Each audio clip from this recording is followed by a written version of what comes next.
Hey guys, what is going on? LL here. Hopefully you're all doing well. So in today's episode, I'm going to share with you a recent Q&A I did with some Etsy sellers, basically answering any question they had about starting, building, and growing their Etsy shop.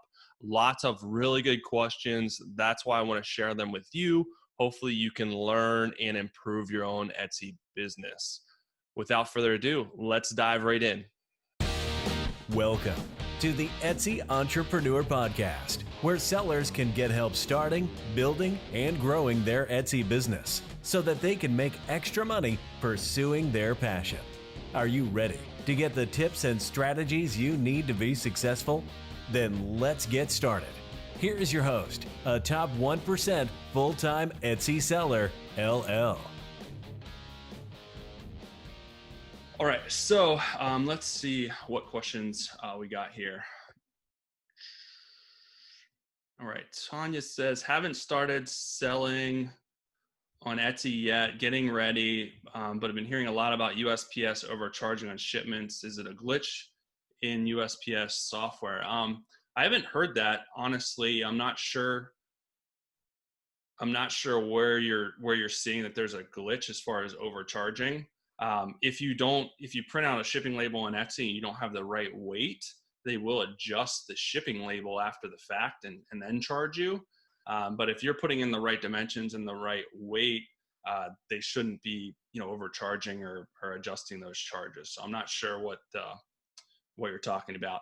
I mean, as far as USPS goes, they've been there has been more hiccups lately. And I guess rightfully so, with COVID and stuff like that. I think they are a little bit understaffed, but I have been getting more hiccups with delays in packages. And I've had, a few packages get lost, not anything crazy, but I do ship out a lot. So in the scheme of things, it hasn't been completely terrible, but I'm definitely noticing a little bit of a difference right now.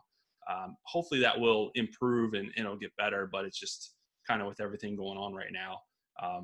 There's been a little bit of hiccups. So, all right, keep the questions coming, guys. All right, Christian, I would like to know how to sell more. Also, what do you think is the best option to buy the shipping labels?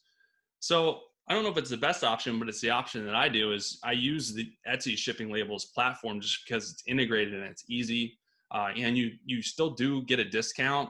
I think it's probably similar of the wholesale discount that other platforms have, like stamps.com or Shopify, stuff like that. It seems to be pretty comparable as far as the discount goes.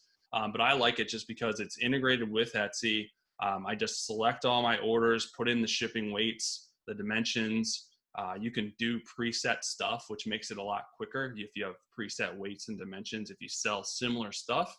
And then you basically print out all your labels at once. You can either do a label printer, or I just use my inkjet printer, and I have actual regular legal paper that I fit 2 sheets on. So there's 2 labels on a regular paper that are sticky, and it prints out 2 labels per sheet, and then I just peel them and put it on the envelope. It makes it super simple. So you can print out as many labels as you want all at one time. So that's how I do it. As far as the shipping goes, just for the sense of easiness and quickness. But that's up to you guys if you find a better way to do it or a better resource. There's a lot of programs that if you sell on multiple platforms that will integrate everything into one. I'm trying to think of the one that does that, but if you're just selling on Etsy, it makes sense just to use their platform. So now, as far as how to sell more, that's kind of the $1 million question, right? Everyone wants to know how to sell more.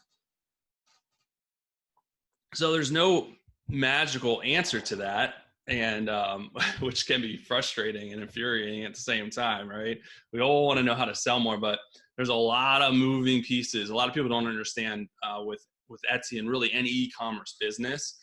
There's a lot of moving parts, a lot of variables that come into play with selling more, and selling really comes down to traffic. Traffic really comes down to keywords, listing setup, shop setup. And then there's other variables, excuse me, with pricing, pictures, descriptions, stuff like that. So a lot of things come into play in order to get you to the point of selling more. So you have to take it one step at a time, focus on strategies and best practices to improve little parts of either your listings, your shop, and eventually you'll get more momentum and start to pick up ways to make progress and sell more. So there's not just one way, there's not just a magic button that you can pick to sell more all of a sudden, but there's a lot of variables that come into play with selling more. All right, so let's see. For SEO purposes, does it help to offer to ship out in 1 to 2 days versus 3 to 5 days or 1 to 2 weeks? So great question. Processing times are important. And it does matter if a lot of people want their stuff as quick as possible. So if you have 1 to 2 weeks, it's a lot harder to prompt people to buy it unless it is a substantial product that you spend a lot of time creating. You know, if it's a big piece of furniture or something super technical, people will understand that it takes more time. But if you're selling out, you know, a decal or something like that, you know, and you have 1 to 2 week turnaround time on like a decal, you know, people are going to find a shop that offers that a lot quicker. So try to get it to, you know, as down as much as possible with your processing times, because customers want their stuff, you know, usually as quick as possible.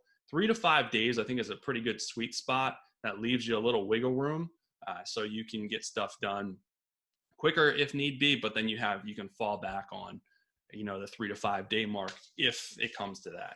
But you always want to ship stuff out as quick as possible. And that's the easiest way to get good reviews too, is shipping stuff out sooner than your processing time or within your processing time. People, I probably get more good reviews on fast shipping than anything else. People love to, you know, receive their stuff fast. So it's always good to get your stuff out as fast as possible and please your customers that way.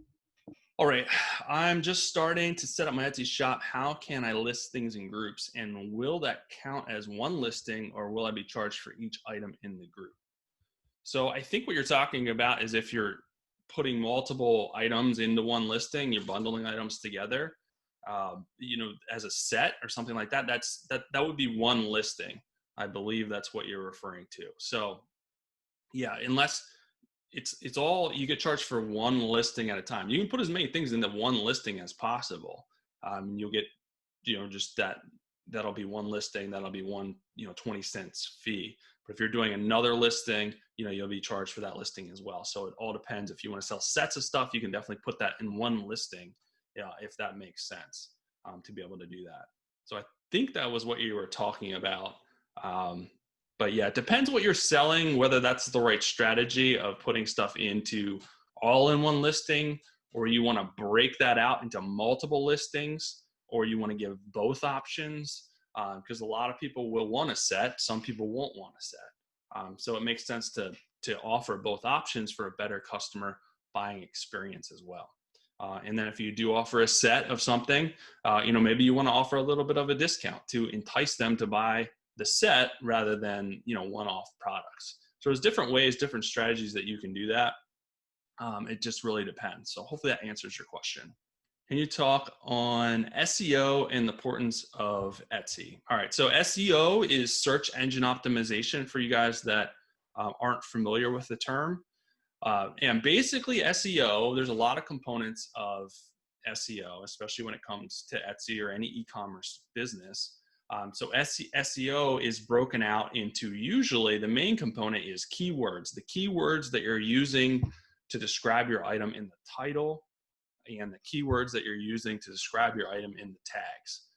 Those keywords go out and target different audiences and or groups of people to prompt them to find your listing and look at your products. So you want to make sure that you are having the right keywords and the right tags to find more buyers or more people looking at your stuff to hopefully get more buyers. So that is one component of SEO. The other component of SEO is making sure that your shop is set up correctly.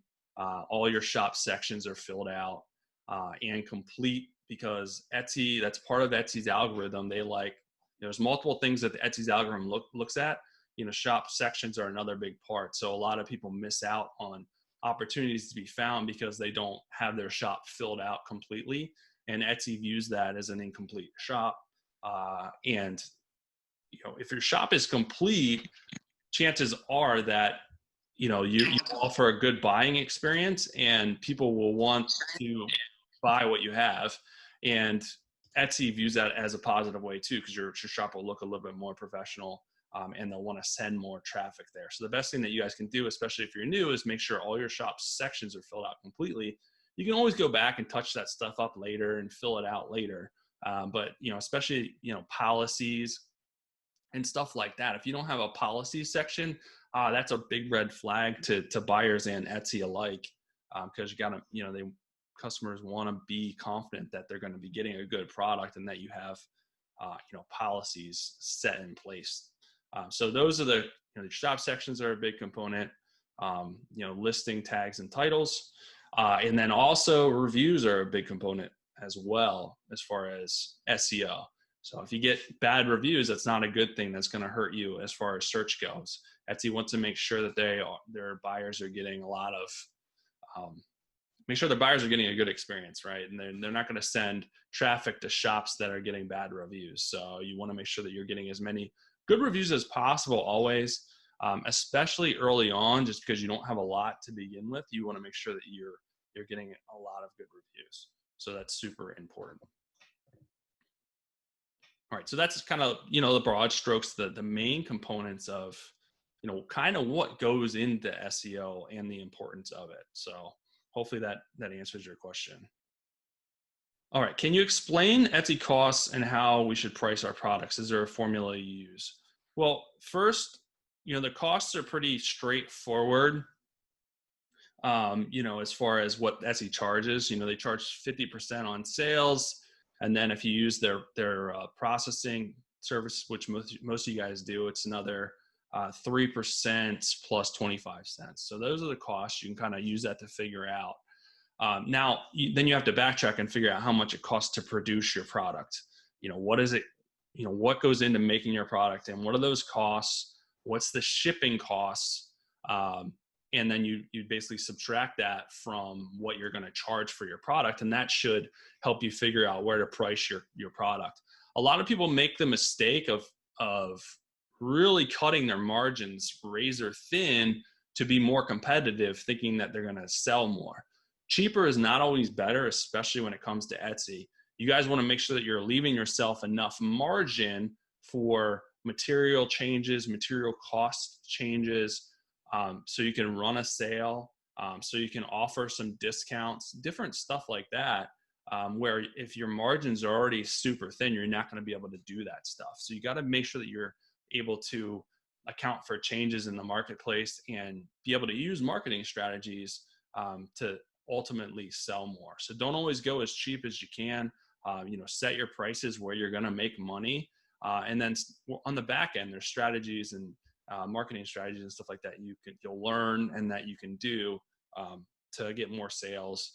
But that's pretty much the straightforward. Figure out what it costs to make it, and then subtract the fees, subtract the shipping, and then figure out how much is it worth to you to make the item. Especially if you're making it yourself, you want to make sure that you're figuring in the time that it takes you to make the item. Your time's valuable, so don't shortchange yourself on making the item. If you're making $1 or $2 profit and it takes you an hour to make the item, that's not really worth it. Set that price up. And if you offer a high quality item with a lot of value, which a lot of people on Etsy do, people will be happy to pay that. So don't always think that cheap is the best way. All right, guys, that is it for today. Hopefully you enjoyed that Etsy Q&A and learned a lot. Got some good information to dive in, take action, and grow your own Etsy business. If you want to grow your own business, if you're starting out, maybe you're an intermediate seller or beginner, and you want to really start, build, and grow your Etsy business for now and in the future, I'm sharing with you a free 30-day trial to my Etsy Traffic and Sales Masterclass. Has over 25 courses to start, build, and grow your shop. All of the strategies and plan and roadmap I've used to grow my business to the top 1%. really what's a game changer with the masterclass is it includes a community help forum where you can work with me directly, get any question answered, but you can also work with other sellers, communicate with other sellers, and really work together as a community to grow your Etsy business for the future. And now, if you want to be a part of this, I also included live member-only group coaching calls once a month. So you can join in on the next member-only group coaching call and get your questions answered just like you just heard. Check out the link below. Jump in, join me. Let's grow your business for the future. I'll be super excited to have you guys in there. Don't wait. Take action. Let's do this. Until next time, I'll talk to you guys later.